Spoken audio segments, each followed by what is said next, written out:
Today I'm going to be talking about dental flossing.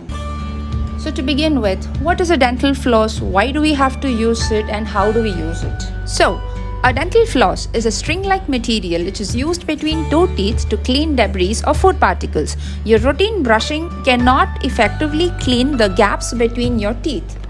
It is recommended that you floss at least once a day along with your brushing at bedtime.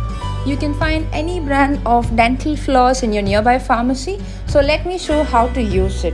So let me show you how to use the floss. Open your dental floss pack, pull around 45 centimeter of the floss, and then you can cut it with a blade which is available there.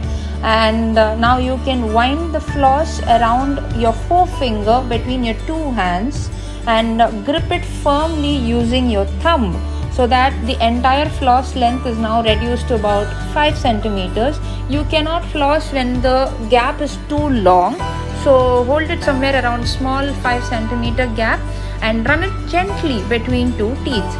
So as you do the flossing, do not apply a lot of pressure. You can expect a minimal amount of bleeding, especially if you have some gum infection or inflammation. Do not worry, on a routine basis when you floss, this will come down and you will have healthy gums.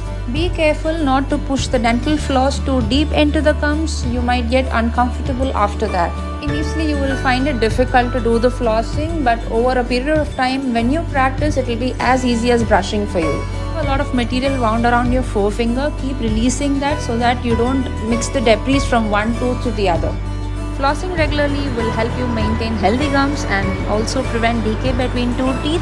I hope you found this video to be useful. So do like, comment and subscribe. I'll come back with more interesting videos. So until then, bye-bye.